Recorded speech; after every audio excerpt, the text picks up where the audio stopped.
this guy's I try every time. in front of everyone, but I mean, Things are kicking off behind us.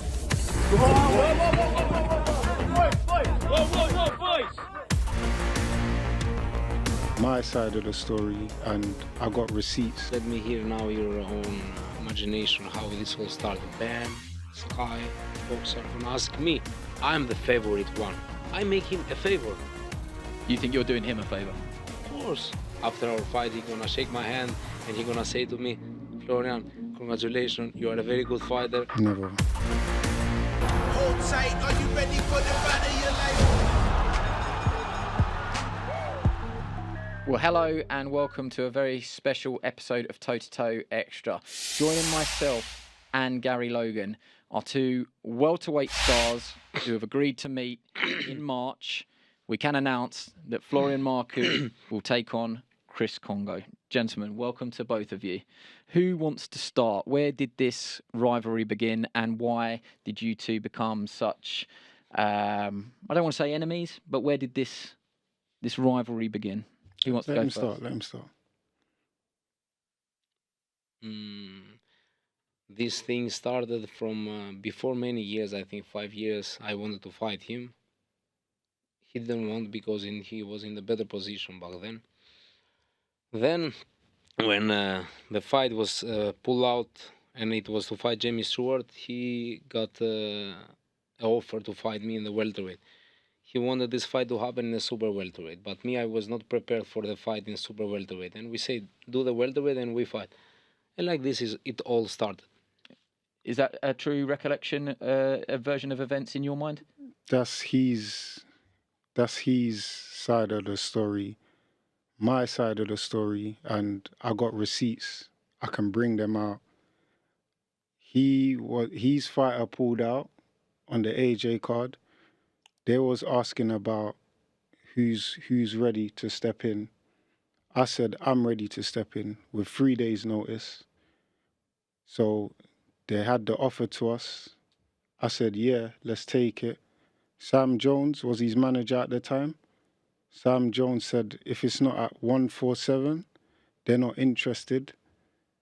It was supposed to be for 8 rounds. He hasn't done 10 rounds yet. I had done my first 10-rounder. I said to Sam Jones, I'll come in at 150. It's not a title fight. I don't have to make championship weight for 8 rounds. Let's make it happen. And he said, no, it's either 147 or nothing. So I spoke out about it. I said, it don't make sense because it's not a championship fight. What's the point? And funny enough, I think he came overweight, over 147 at the time, which was a bit confusing. But that's my side of the story. Everybody knows me. I'm always willing to fight. I'm always willing to take risks. So how do we get to where we got to last August, which is where you two had an altercation at the Buatsi Aziz press conference? That's quite a jump. Well, he can say his piece. I'm listening. You now tell your piece. I'm listening. Go on, champ. Go on. I'm listening. I said before my piece. Let me hear now your own kind of imagination, how this all started, what you think this all, why it made me push you, and how it was all the situation. Obviously, we've been going back and forth. We always go back and forth online.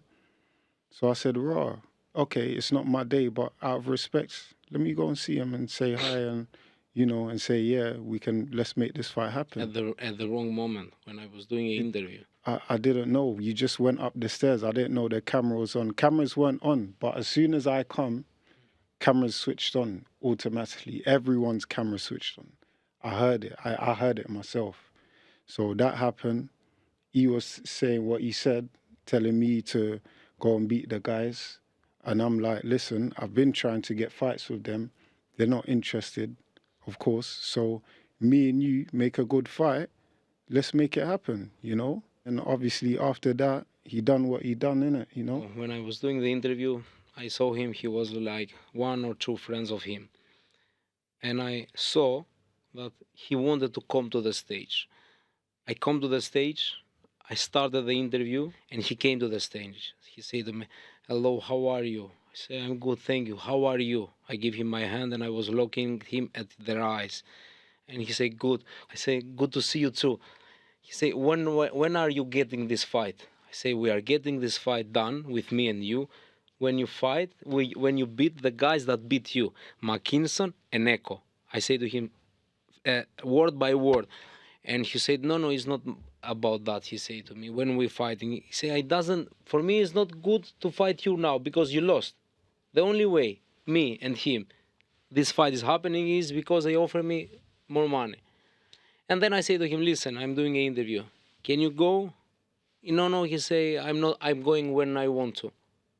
And this was the thing that I pushed him, because what we can say anymore? He will say something, I'm gonna say something, I'm gonna punch, he gonna punch, we gonna fight, but I cannot argue. Me, if we stay here, what we gonna argue? I will say to him, go, he will say not go, what gonna happen? Is this got some personal feeling towards it, or is this just business for you? For me? Yeah. For me, it's absolutely business. You don't have any feelings towards Chris one way or the other? Nothing. Yeah. It's about the money for him. For me, it's about building my career, continue to build to get to the world stage, because I know now if the money might not be right, well, the money's good anyway. For me, the money's good for him, but it's not about the money. It's about the progress, and the progress for me to build I up agree to get to the world level. What he says, but he must forget that he have 2 losses, and for sure, what money can he ask after 2 losses? Of course, now I ask him one question. He have ever been here in the Sky Sports Studios to do some... I mean, you can ask him. You don't need yes, to. You ask Yes. Have you ever been here in the Sky Sports Studios to do a face-off with someone? Never. You know why? Because you are not selling fights. People doesn't want to see you. Why you think they putting me every time here and they do this? Because not that I sell fights, but I'm real. I say the things how they are. I don't care what they are, good or bad. That was the reason. You lost and you was not in the position to negotiate for money. You understand? You was in position to accept one fight that's gonna help you build your career. I agree with you. And me, if I was in the position, money doesn't exist anymore for you. You are waiting for your chance of your life to build your career and to make one fight to go again where you was before you lost. That is about. But me, I know lost. Big fan base, sell big tickets, going fighting in Albania, doing good money. How I cannot negotiate also for the money? I know Chris, for this fight, he will be very in shape. He will be in the best shape of his life, because this is the best fight that can happen to him, and this is the fight that he wanted. I know he will be prepared very, very good. But for me, doesn't matter if it's Chris, if it's somebody else. I see them all, everybody, I see them the same. How did you feel when he put hands on you at a press conference? It wasn't nothing. Like, I went You didn't take that personally? No, I wasn't phased about that. What's that got to do? What, just a little push, and then security come? Man, that's nothing, man. You know what I'm saying? I've been in some other deep stuff before that I don't like to talk about, but that's just life. So what does he represent for you? He's saying it's just business, but to me, it strikes me that it might be a little bit more than just business for you. That you took that personally. I wouldn't say I took it personally, but at the time, obviously, you're flared up, you're angry, and that's it. When time passes, you think about it, and you think, right, okay, if I was in his position, would I do the same? I probably wouldn't, but I'll say out of respect, I think the way he told me to go away wasn't respectful. You know, that's just my view. But the fight is done now, and we're just focusing on that. What do you think of him, though, as a fighter? Good fighter. He's improved. He's improved a lot. I've seen it, but I still think he's not there at that level where the top 10 in the country are. So that's my personal opinion. What did you tell us on the podcast, though, earlier today, how you thought the fight was going to go? Like I said, he can negotiate anything he wants to negotiate. He can ring walk last. He can pick his changing room. He can do all of this. But when the bell goes, we're going to fight. That's it. Nobody gonna ask him about this kind of things. Of course, Ben, Sky, Boxer are gonna ask me. I'm the favorite one in this fight going. Not in the skills wise, but in the promotion, in the record, in everything. Of course, nobody gonna ask him, how do you want to go? You want to go first or last, or where do you want your changing room? I make him a favor. You think you're doing him a favour? Of course, he must know that, and he must agree with that. Because look, why I do him a favor. Let's talk realistic. He lost. His last fight is a loss. Now he's fighting with me. We like it or not, I'm a big name in the UK. Everybody knows me. I sell many tickets. People are excited about my press conference, my weigh-ins, my fights, and everything. Why I'm in this position and I choose to fight him? How am I not doing him a favor? Of course, I'm doing him a favor to fight, because ask him if he have ever been in the Sky Sports studios before to make a press face-off. No, because I am the guy who's gonna make the fight. Who's gonna make the fight big. Echo was supposed to come and he didn't turn up. That's quite a cutting statement. I'm doing him a favour. Yes, because I'm not supposed to fight him. You understand? With his loss. Imagine that he lost and now I'm fighting with him. What you're saying is that you feel that you don't really need to fight him. Of course, and he knows that also. I think that's wrong in my opinion.